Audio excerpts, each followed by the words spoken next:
Shalom. All praises to Yahweh Ba'ashem, Yahweh Shah Ba'ashem Kakwadash. This is my wild mission. I like to give double honors to the apostles and elders of Great Millstone who grew well. My wild mission is affiliate cap at GMS. Just want to go into the fact that the bag is meaningless. Okay, riches.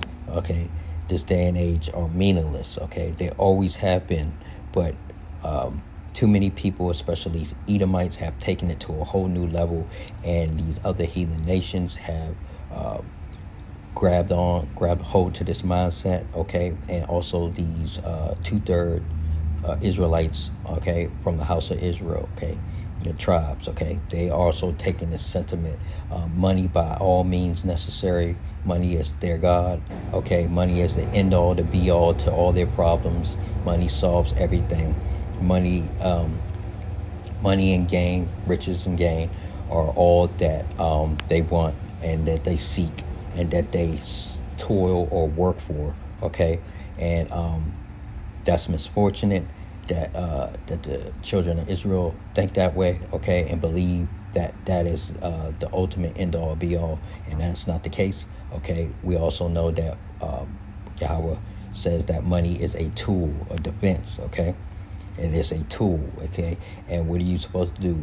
Use this world, not abuse this world. And that's what the heathen and these 2/3 house of Israelites, okay, have done, okay? They abused the world, okay, and made money their God. So I'm going to read Ecclesiastes 5 and 8, from 8 to 17, okay?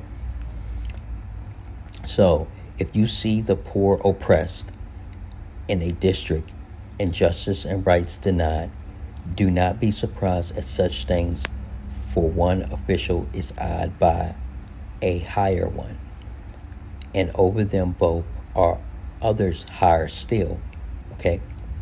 The increase from the land is taken by all.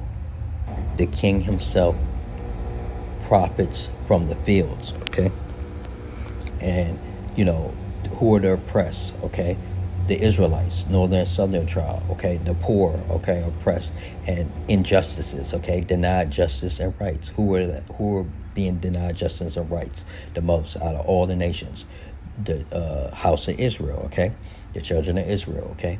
So because what? They're being what? Oppressed because of the riches. So Most High says what? Don't be surprised at such things, for one official is eyed by a higher one, and that's how they are, okay? These officials are making sure that they stick to the script, and that's what? Oppressing the children of Israel, okay? Oppressing the house of Israel. So there what? Shall be no more remembrance, okay? And that's by any means necessary, okay? The increase from the land is taken by all, okay? Yep. Okay, the king himself profits from the fields, okay? And who's the king, okay? These you could say these presidents, but behind them we know the Amalekites, okay, are the top house of Esau, okay, is those fake Jews. They're benefiting off the profits from the fields, okay, by these Israelites working in the field, okay? Prime example, you got Floyd Mayweather and his situation, okay? Those fake Jews are what? They control him, okay? And they have him out in the field boxing, okay, making moves, okay, for them on their behalf. And when they don't need him anymore in the field, what are they going to do? Get rid of him, okay? So, all right, we're going to verse 10. Whoever loves money never has enough, okay? And that's these 2/3 and these heathens, okay? Whoever loves money never has enough. Whoever loves wealth is never satisfied with their income. 2/3 and heathens, starting with these southern tribe black women, okay? This too is meaningless, okay? Most High said what? It's meaningless, okay? Loving money, you never can have enough, okay? And whoever loves wealth, okay, is never satisfied with their income, okay? They're never satisfied. These people can't be pleased, okay? So what this too is meaningless, okay? As goods increase, so do those who consume them, okay? So as goods increase in price and okay, and increase not just in price, but basically overall the making of goods, okay? So does those who consume them, okay, and who consumes them? Babylon the Great, okay, America, okay, these the heathen, these 2/3 and these heathens that are here, okay, what a land of consumers, and we're finding that out, and we're gonna find out how bad it is, how much they consume because of the Chinese, right? The Chinese are what putting tariffs, retaliatory tariffs back on U.S. Okay, but whole time China is making basically all 90% of U.S. goods, and you know. And the U.S. is consuming 90% of China's goods. Okay, so this is crazy. Okay, as goods increase, so do those who consume them. Okay, and you can buy anything here in Babylon the Great. You can get anything here in Babylon the Great. You have the quantity and supply basically of anything you want here in Babylon the Great. Okay, scriptures speak of that.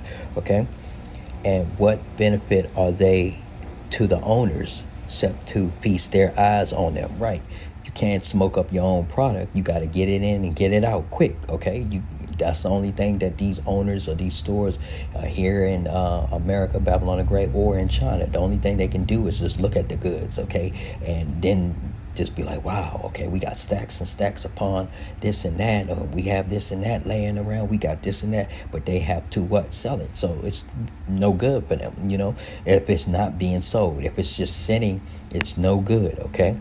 And that's what a lot of companies are starting to see and realize, that they have wasted goods, sitting goods, and they have to then lay off people, okay? So as goods increase, so do those who consume them. And what benefit are they to the owners except to feast their eyes on them? Okay, none. Okay, the sleep of a laborer is sweet, right? Whether they eat little or much. So it don't even matter if you eating good or not. If you're laboring, okay, you're working, okay, it don't matter. All right. The sleep of a laborer is sweet, whether they eat little or much. Okay, they're the middleman, they're the people in between. Okay, they're pushing the goods, okay, for the owners, okay, or whatnot, or the people at the top, and they're not consuming, okay, so the good, okay, per se, so they pushing it out, okay, so that's why sleep is sweet for them, okay, because they have a routine, okay, but as for the rich, okay, their abundance permits them no sleep, right? The people that are well off, that you see on YouTube and things, they have to keep chasing a bag, keep chasing. They can't sleep, okay? They have too much going on. They got to have this business going and residual income from this business and that going on. They got all these money making schemes and things, okay? They don't sleep, okay? Even the ones that have their money working for them right now, okay, in the stock markets and different dividends and whatnot, they can't sleep because Most High is shaking up the markets. He's raising gold and lowering, taking the value away of the paper dollar, the fiat currency. So these men cannot sleep, okay? Those investing in the stock market cannot sleep, okay? That is a problem. So it says, the sleep of a laborer is sweet, okay? Laborers aren't investing in the stock market, okay? They aren't running companies, okay? They aren't making sure that products are being moved and coming up with marketing making schemes and different money making schemes, okay? That's not their job. Their job is just to show up to work, punch in and punch out, and do what they're told, okay? So that's why sleep for them is good. The sleep of a laborer is sweet, whether they eat little or much. But as for the rich, their abundance, okay? Their abundance in inventory, logistics, okay? Employees, okay? Investments and shares in the stock market, their abundance in rules and regulations and mandates and policies from the governments, these hills, okay? All right? Permits them no sleep, okay? They're worried, okay? I have seen a grievous evil under the sun, okay?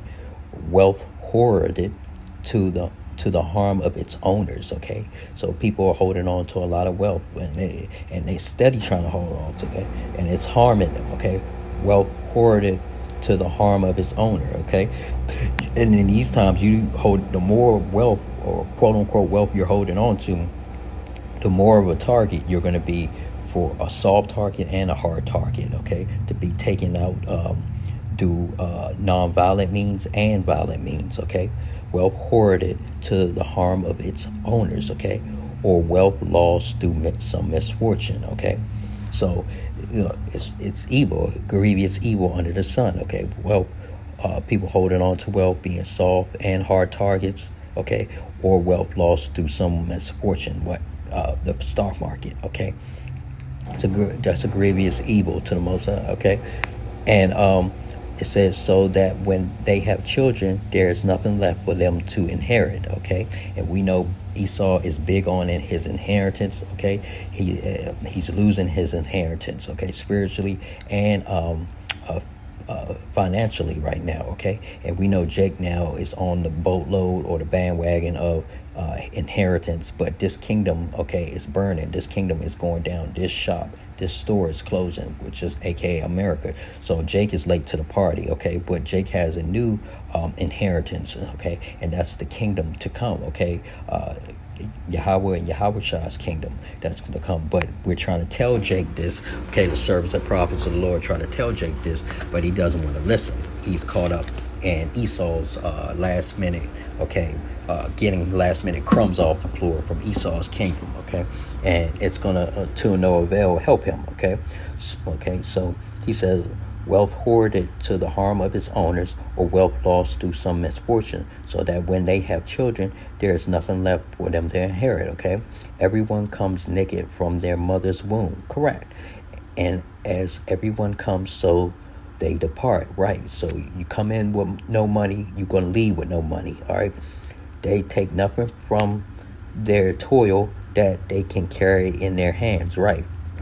So all the work you're doing, all the busting ass, all the chasing the bag, all the schemes and plots and scamming and whatnot, it's all for nothing, okay. You can't take it with you, so why even do it? Why cause yourself so much grief? Why corrupt your soul with corrupted riches, okay. All right, so they take nothing for their toil, okay, that they can carry in their hands, right. This too is a grievous evil, okay. As everyone comes, so they depart, and what do they gain, okay, since they toil for the wind, right. All their days they eat in darkness, okay, with great frustration, affliction, and anger, okay. So people that are chasing a bag, coming up with schemes and how to hold on, especially in these times, okay, it's all for nothing. It's all for naught. It's not going to come to fruition. It's no point of doing it, okay. In all your days, you eat in darkness, okay, with great frustration, okay. You're mad all the time. You're always on edge, anxiety, okay, great frustration, affliction, and anger. And as soon as something happens, okay, your ship rocks, okay, your financial ship rocks, okay, you lose your mind, okay, and these people are going to lose their mind because they're about to lose a lot and starting with their money god, okay, that fiat paper currency, that bullshit currency, all right. So it's no point, okay. Riches, okay, are meaningless. Chasing the bag is meaningless, okay. And especially in these times of judgment, okay. We're in the last days, okay. This place is going out of business, out of style. Babylon the Great, America, okay. Egypt 2.0, all right. It's about to be up out of here. So why even chase these things? You need to be trying to get right and repent, okay, with Yahweh, Ba'ashem, Yahweh Shah, all right. You need to trying to get right. I speak to myself first and foremost, okay? So I just wanted to bring that out, okay? Chasing a bag is meaningless. So with that, I like to say, all praises to Yahweh, Ba'ashem, Yahweh Shah, Ba'ashem, Rakak Wadash. Shalom.